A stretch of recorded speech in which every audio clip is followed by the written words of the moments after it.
Once upon a time, there was a good and wise king. He loved his people, and they loved him. He had a faithful helper named Lord Mahendra, who had been the king's closest friend for many years. One day, the good king gathered all his people and gave them a great command.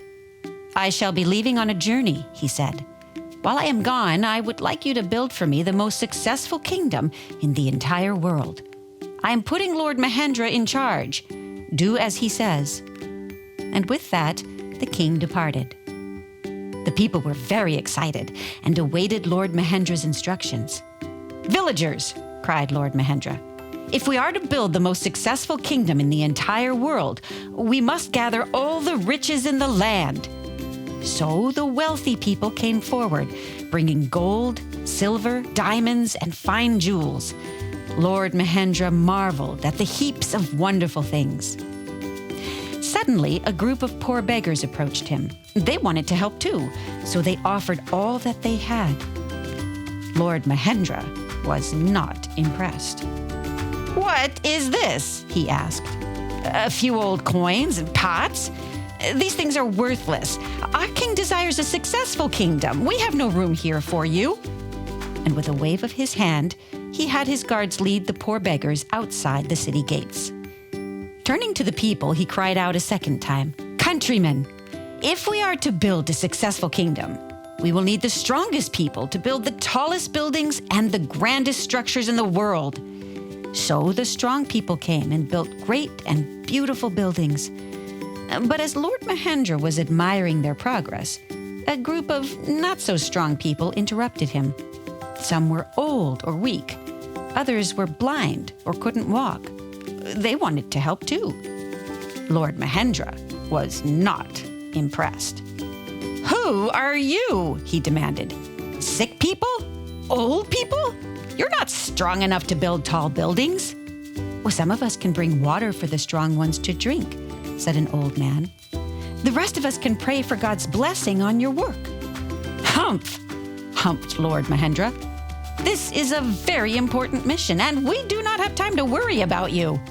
He waved his hand, and the guards escorted them outside the city gates. Once on the other side, the poor beggars welcomed them. "Let's work together to set up small huts in which to live." And they did. Those who were too old or too sick watched. Some prayed for God's blessing. Back in the city, Lord Mahendra addressed the people. "Citizens," he cried, "bring me the smartest men and women." The smart people came forward, and Lord Mahendra made them scientists and doctors, astronauts and mathematicians, judges and lawmakers. They were all very important. But then came those who were not as smart. They were all hoping that they could be given important jobs too. Lord Mahendra was not impressed. "What have we here?" he laughed. "Are you smart enough to do anything useful?" The not as smart people were about to answer, but the guards pushed them outside the city gates. There they were welcomed by the others and helped to plant apple trees. Some cared for the elderly and for those who were blind and on crutches. Others began to build a little church. Meanwhile, back in the city, Lord Mahendra's voice cried out once more. "My people," he said, "bring me the most talented actors and actresses, artists and musicians, athletes and sports heroes." The talented people came, and Lord Mahendra built a grand concert hall, an enormous sports arena, fine museums, and an expensive theater. As he was giving orders, a woman approached him with 5 small children. "Who are you?" he bellowed. "I am a mother. I have 5 children and 1 more on the way." She patted her large round tummy. Lord Mahendra was not impressed. "Can they act? Can they dance? Can they do any sports?" "Well, not yet," she admitted. "They're too small. But one day—" "Well, then they're not important yet," he boomed. And the guards escorted the mother and her children outside the gates. At last, Lord Mahendra looked around and admired the kingdom he had created. "This is the most successful kingdom in the entire world. The king will be very proud." and he sat down to await the king's return.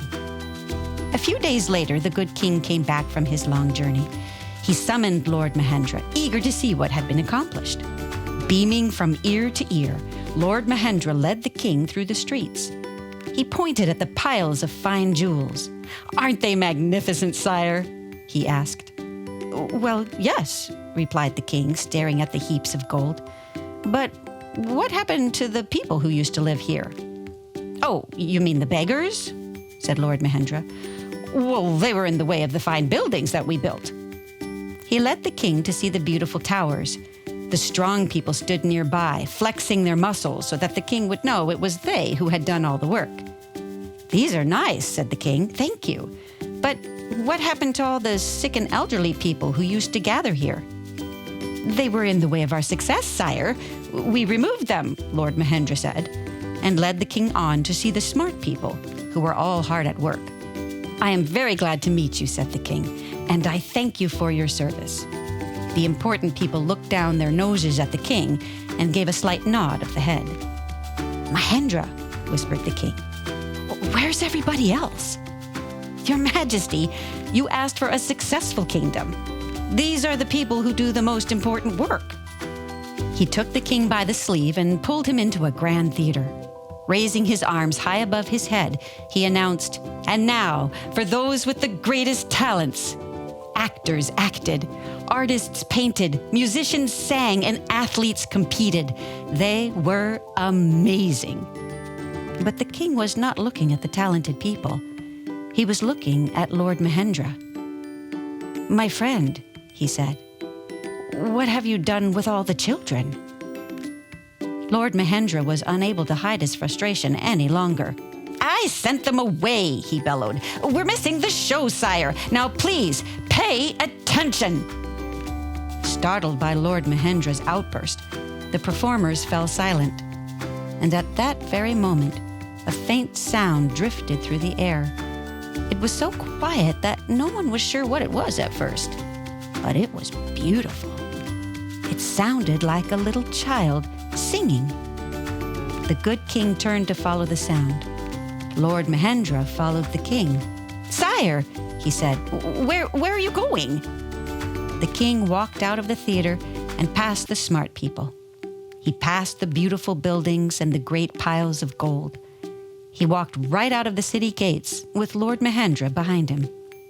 When he reached the little church, he stopped. And at that very moment, the doors of the church flung open, and all the people whom Lord Mahendra had sent away came pouring out. A little boy was singing a hymn. A young girl held the hand of an old woman. A poor woman guided a blind man. Some people were pushing others in wheelchairs, and others were holding babies.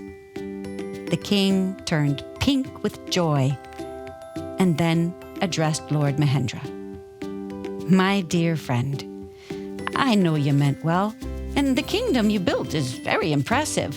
There are many wonderful things about it, but you did not do what I asked." Lord Mahendra's mouth opened, but nothing came out of it. "These people here have something that your kingdom does not have," continued the king, "and it's the most important ingredient to a successful kingdom." Lord Mahendra's heart sank. "Sire, I don't understand. We worked tirelessly day and night. We found the best, the smartest, the most talented people in the world. What could these poor and weak people possibly have that our kingdom does not?" "Love," answered the king. "They have love." Lord Mahendra gasped. He looked at all the people he had thrown away. He saw their kindness to one another. He saw their gentleness and compassion. He saw them caring for each other. He saw their love for God. For the first time, Lord Mahendra saw the people with his heart, and his heart broke. He began to tremble and then hung his head in shame. "Oh, sire, I have failed you. I am so sorry. Please forgive me." He buried his face in his hands and cried. The king smiled. "Of course I forgive you," he said. It is very easy to mistake power and wealth for success. But the most successful people in the world are really the ones who know how to love. He put his hand on his friend's shoulder. Mahendra, how would you like to make our successful kingdom complete? Lord Mahendra raised his head and sniffed back some tears. But I have nothing left to give you, sire, he said. Yes, you do, smiled the king. He picked up a small child and placed her in Lord Mahendra's arm. A mother put one of her babies in his other arm, and the king lifted a child with crutches onto his shoulders. You have a good heart, said the king. Lord Mahendra looked surprised and confused. He didn't know what to do. Suddenly, the baby in his arms squealed with delight and bonked him on the head with her rattle. Everyone gasped. Lord Mahendra winced. But then, his eyes softened, and a smile crossed his lips. It grew bigger and bigger until he began to laugh. And then, everyone was laughing. From that day on, Lord Mahendra became known as Uncle Mahendra. He served the king for many years, caring for the sick and the elderly, giving food to the poor, welcoming the children, and seeing the goodness in all people. And the kingdom became the most successful kingdom the world had ever known.